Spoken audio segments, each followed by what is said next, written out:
বিএনপির কিছু কিছু নেতাকর্মী মনে করতেছে আমি বিএনপির শত্রু হয়েছি।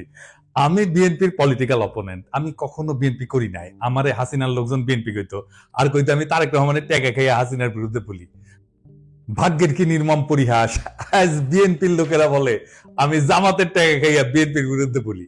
আপনাদের একটা সৎ পরামর্শ দিই ভাই, পলিটিক্যাল অপোনেন্টকে বুদ্ধিমত্তার সাথে ডিল করেন।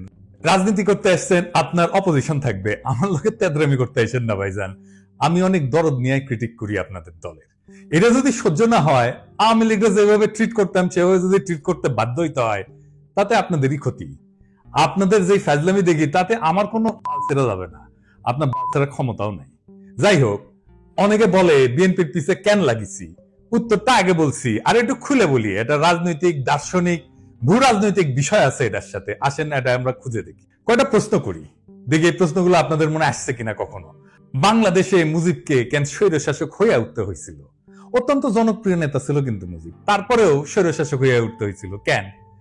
জিয়াকে কেন মরতে হইল? সামরিক ব্যাকগ্রাউন্ড থেকে আসা পরেও কেন জিয়াকে স্বৈরশাসক হইতে হয় নাই? কেন জিয়াকে মাইরা ক্ষমতায় এরশাদকে বসাইতে হয়েছিল?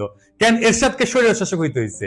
কেন হাসিনাকে ফ্যাসিবাদ কায়েম করতে হয়? এই প্রশ্নগুলো পরিষ্কার উত্তর না পেলে আপনি কখনোই বুঝবেন না বাংলাদেশের সামনে বিপদগুলো কি কি।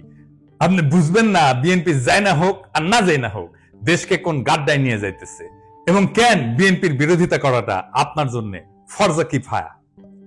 এইটা পরিষ্কারভাবে বোঝার জন্য আপনাদের বাংলাদেশ নিয়ে ইন্ডিয়ার কুরকুরানিটা কেন সেটা বুঝতে হবে। তা না হলে রাজনীতির কোনো হিসাব আপনি মিলাইতে পারবেন না, আর বারবার আপনি এইরকম স্বৈর শাসন আর ফ্যাসিবাদের কবলে পড়বেন। আসেন আল্লাহর নামে শুরু করি। আপনি যদি ভারতকে প্রশ্ন করেন আজকের দিনে তার সবচেয়ে ঝুঁকিপূর্ণ সীমান্ত কোনটা, কে তার সবচেয়ে কৌশলগতভাবে গুরুত্বপূর্ণ প্রতিবেশী, পাকিস্তান কিন্তু না, উত্তরটা হইল বাংলাদেশ। বাংলাদেশ কেন ভারতের একটা জীবন্ত দুশ্চিন্তা, সেটা বুঝতে হলে আপনাকে দুইটা জিনিস একসাথে দেখতে হবে। প্রথমত, ভারতের কাছে বাংলাদেশের সবচেয়ে বড় সমস্যা হলো তার ধর্ম, ডেমোক্রেসি। বাংলাদেশ মুসলমান সংখ্যাগরিষ্ঠ দেশ, এটা তো জানা কথা, কিন্তু আশ্চর্যের ব্যাপার হইল ভারতের পূর্বাঞ্চলে একসময় মুসলিম মেজরিটি ছিল।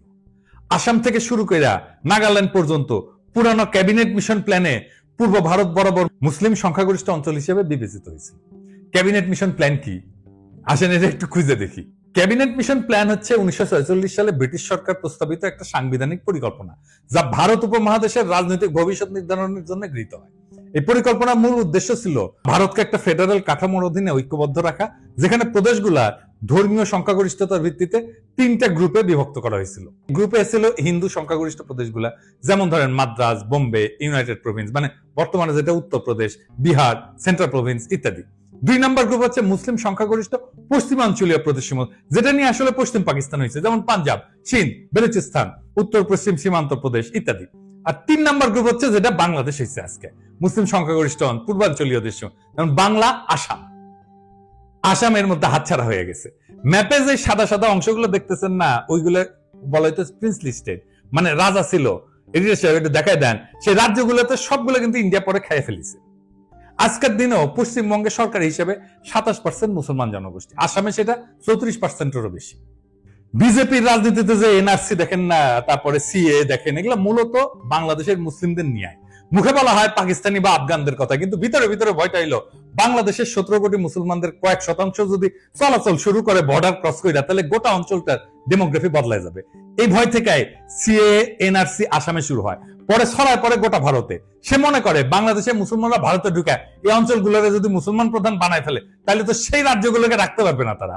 তো এই ডট থেকে ভারত কি করে, সে 4000 কিলোমিটার এক কাঁটাতারের বেড়া বানায়। এটা পৃথিবীর সবচেয়ে দীর্ঘ সীমান্ত বেষ্টনী, এবং এইটারে সে দুনিয়ার সবচেয়ে সহিংস বর্ডার বানাইছে। প্রত্যেক মাসে 2-3 জন বাংলাদেশি নিহত হয়। ভারতীয়রা গরু খায় না, বাংলাদেশিরা গরু ভালোবাসে, এই গরু বাণিজ্যেই ঝরে প্রাণ। ঘটনা হচ্ছে এই গুলিতে ইন্ডিয়ার কোন নাগরিক আজ পর্যন্ত সীমান্তে মারা যায় না। ভারতের অধিকার আছে বেড়া দেওয়া, ওর মুরগি ওই লেজে কাটুক, কিন্তু আমরা বলার কে? রাষ্ট্র চাইলে সীমান্ত বন্ধ রাখতে পারে, কিন্তু বাস্তবতা হলো বাংলাদেশিরা তো ভারতে যাইতে চায় না, যাইতে চায় মধ্যপ্রাচ্যে, সিঙ্গাপুরে বা অন্য কোথাও। তবে তারা চলমান মানুষ, উদ্যমী পরিশ্রমী মানুষ, তারা চলে যায় সবখানে, এমনকি করাচিতেও। এইখানে আসে দ্বিতীয় সমস্যা, সেটা হইতেছে এই শিলিগুড়ি করিডোর বা চিকেন নেক। আমরা এটা আগেও আলাপ করছি অনেকবার, আসেন আরেকবার একটু আলাপ করে দেখি। ভারতের 7 সিস্টার্স, মানে নর্থ ইস্ট বাংলাদেশের ওই পাশে অবস্থিত, আর এই অঞ্চলের সাথে বাকি ভারতের যোগাযোগ হয় মাত্র 15 কিলোমিটার প্রশস্ত শিলিগুড়ি করিডোর, যেটাকে চিকেন নেক বলা হয়। এর চারপাশে চীন, ভুটান আর নেপাল। এই করিডোর যদি কেউ একদিন কেটে দেয় তাইলে উত্তর পূর্ব ভারত বিচ্ছিন্ন হয়ে যাবে, ভয়টা এখানে। আর তার উপরে নর্থ ইস্ট নিজেই একটা বিশাল সমস্যা। ত্রিপুরা, মিজোরাম, নাগাল্যান্ড সবখানে গোষ্ঠীগত সংঘাত, ধর্মীয় ভিন্নতা, ভাষা সংস্কৃতির বৈপরীত্য, অনেক জায়গায় বিদ্রোহ হইতেছে, আবার অনেক জায়গায় বিদ্রোহীরা মায়ানমারের বিদ্রোহী গোষ্ঠীর সাথে যুক্ত। তাহলে ভারত ওইখানে যুদ্ধ বাঁধলে ট্যাঙ্ক পাঠাবে কিভাবে, সেনা পাঠাবে কিভাবে, ভারী অস্ত্রশস্ত্র পাঠাবে কিভাবে? বাংলাদেশ ছাড়া কোনো উপায় নাই। তাদের প্রয়োজন ট্রানজিট এবং করিডোর। চট্টগ্রাম বন্দরের মাধ্যমে ত্রিপুরায় প্রবেশ বা রেলপথে পূর্বাঞ্চলে যাওয়ার সুবিধা, এটাই ভারত দীর্ঘদিন ধরে চাইছে। কিন্তু ভাবেন একবার, আপনি একজন বাংলাদেশি, আপনাকে কাঁটাতারে ঘিরে রাখা হইলো, তারপরে বলা হইলো ভারতীয় ট্রাক যাবে আপনার দেশের একদিক থেকে আরেক দিকে, ভারী সরঞ্জাম যাবে। তিতাস নদীতে মাটি ফেলাম, নদীতে বাদ দিয়া রাস্তা বানায় ভারী সামরিক সরঞ্জাম পাঠাইছিল একবার, মনে আছে না? দেখেছেন কেমনে মাটি ফেলায় তিতাস মেরে ফেলাইছিল? এই রাস্তা বানানোই হয়েছিল ইন্ডিয়ার পণ্যবাহী ভারী ট্রাক নেওয়ার জন্য। তো এই যে সিস্টেম, এটাকে রাজনৈতিক ভাবে বিক্রি করা অসম্ভব, মানে বাংলাদেশের মানুষ তো মানবে না। তাই দরকার একটা গণবিরোধী ভারত বান্ধব সরকার, যারা এই চুক্তিগুলো চুপচাপ করে ফেলবে এবং জনগণ কিছু জানাবে না। এই হইলে পুরা কাহিনী। ভারত কেন বারবার বলে বাংলাদেশ আমাদের সবচেয়ে গুরুত্বপূর্ণ মিত্র? কারণ কৌশলগত দিক দিয়া বাংলাদেশ ছাড়া ভারতের নর্থ ইস্ট অচল, কিন্তু ধর্মীয় দৃষ্টিভঙ্গিতে ভারত মুসলমান পছন্দ করে না, তাই কাঁটাতারে বেড়া দিছে। আবার কাঁটাতার দিয়ে ঘিরে দিলে তার 7 সিস্টার্স অরক্ষিত হয়ে পড়ে। এই এক শাখের করাত, যাইতেও কাটে আসতেও কাটে। তাই বাংলাদেশে ভারতের সবসময় এমন শাসক দরকার যে ভারতের অনুগত হবে এবং তাদের মতে বন্ধু ভাবাপন্ন হবে। ভারতের প্রতি বন্ধু ভাবাপন্ন হইলে বাংলাদেশের জনগণ হয়ে উঠবে সরকার বিরোধী, তাই তাকে হইতে হবে স্বৈরাচার। বাংলাদেশের 3টা ভারত বান্ধব সরকার ছিল, মুজিব, এরশাদ আর হাসিনা। 3টাই স্বৈর শাসক। জিয়া আর খালেদা জিয়া এই 2জন প্রবল ভারত বিরোধী ছিল জন্য তাদের স্বৈর শাসক হইতে হয় নাই।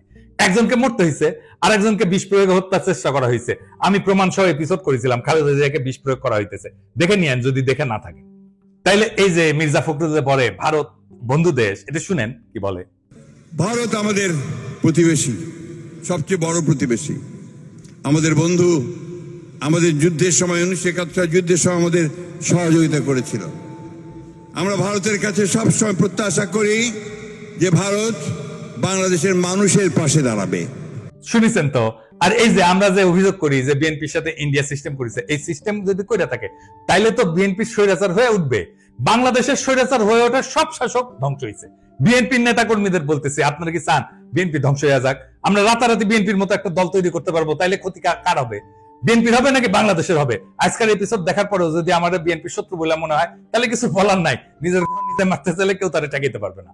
তাই যারা এখন ঘুমায় আছেন তারা জানা রাখেন, আপনার ঘুমের দাম ভারত থেকে বুঝে নিচ্ছে। আপনার ভূখণ্ড ব্যবহার করে, আপনার নদী হত্যা করে, আপনার ভবিষ্যৎ বন্ধক রেখা, আপনার গণতন্ত্রকে লাশ বানায়, তারা আগ্রাসনকে সৌহার্দ্য বলে চালাই দিচ্ছে। আর আপনি একটা দলকে বাঁচাতে গিয়ে পুরা জাতিকে খাদের দিকে ঠেলে দিচ্ছেন। বিএনপি যদি আবারও এই খেলা না বোঝে, যদি তার নেতৃত্ব আবারও ভারতের পায়ের দিকে মুখ করে বসে থাকে, তাহলে মনে রাখবেন স্বৈরতন্ত্র কারো আপন হয় না। আপনি ভারতকে বন্ধু পাবেন, ভুল করেন না। ভারত কখনো বন্ধুত্ব চায় না, সে দাসত্ব চায়, করিডোর চায়, চুপচাপ মাথা নত করা সরকার চায়। আপনি যদি আজও সেই স্বপ্নে ভাসেন যে ভারত আপনার পাশে দাঁড়াবে, তাইলে আপনি ইতিহাস পড়েন নাই, রাজনীতি বোঝেন নাই, স্বাধীনতা মানে জানেন না। এখনো সময় আছে, সোজা হয়ে দাঁড়ান, আপোষের রাজনীতি ছুঁড়ে ফেলে দেন। যারা আপনার সমালোচনা করতেছে তাদের ভয় করেন না, বিবেকটা বরং আপনার জাগ্রত করেন। কারণ আজকের দিনে সত্য বলা মানে বিদ্রোহ করা, আর এই বিদ্রোহী যদি শেষ আশ্রয় হয়, তবে আমি গর্ব করে বলি ইনকিলাব জিন্দাবাদ।